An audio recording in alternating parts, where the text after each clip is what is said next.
Okay. Entire career గురించి ఇప్పుడు మనం డిస్కస్ చేశాం కదా.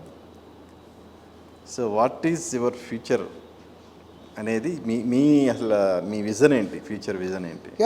ఇప్పుడు 20 ఏళ్ళు నేను మంచి సినిమాలు తీయాలి, సక్సెస్ఫుల్ సినిమాలు తీయాలి, అందరితో సినిమాలు తీయాలనే గోల్తోనే స్టార్ట్ అయ్యాను. 20 సంవత్సరాలు అచీవ్ చేశాను. ఇప్పుడు మొన్న తమిళ్లో విజయ్ గారితో వారిసు చేశాను. లాస్ట్ ఇయర్ హిందీలో 2 సినిమాలు చేశాను. ఈ ఇయర్ ఇప్పుడు హిందీలో ఒక ప్రాజెక్ట్ ఫైనల్ అయింది. అలాగే తమిళ్లో కూడా ఒక షార్ట్లీ ఫైనల్ అయిపోద్ది. సో అక్కడైనా ఇక్కడైనా మంచి సినిమాలు తీస్తూ ముందుకెళ్ళాలి. ఇప్పుడు సినిమా మారింది.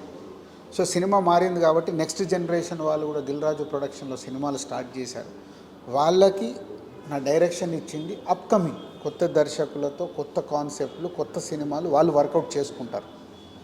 అంటే అందరికీ యాక్సెస్ ఇవ్వమని చెప్పాను. ఇప్పుడు బిగినింగ్ డేస్లో అందరూ నాకు కథలు చెప్పడానికి యాక్సెస్ ఉండేది. ఇప్పుడు నాతో యాక్సెస్ లేదు, నా దగ్గర టైము లేదు.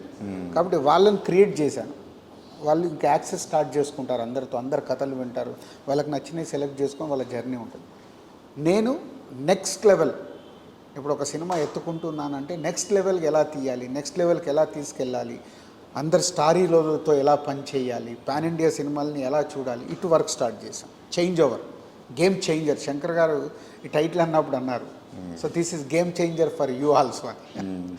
సో రామ్ చరణ్ గారికి is a game changer. RRR తర్వాత చరణ్ గారు కూడా ఇప్పుడు పాన్ ఇండియా హీరో అట్లా. సో మా అందరికీ గేమ్ చేంజర్ అని ఆయన టైటిల్ పెట్టాడు.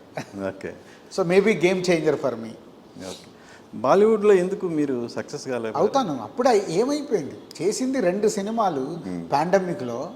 సో 2 సినిమాలు మాకు ఆశాజనకంగానే ఉన్నాయి. మేమేం ఫ్లాప్ సినిమాలు తీసి వెనకకు రాలేదు.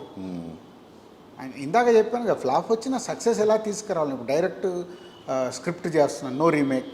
డైరెక్ట్ సినిమా ఇప్పుడు షాహిద్ కపూర్, అనీస్ బాజ్ మీద ఫైనల్ చేశాం. సో స్క్రిప్ట్ వర్క్ జరుగుతుంది, ఈ ఇయర్లోనే స్టార్ట్ అవుద్ది. సో సక్సెస్ కొడతాం ప్రాపర్గా, అంటే మీరు కోరుకునే సక్సెస్. ఓకే.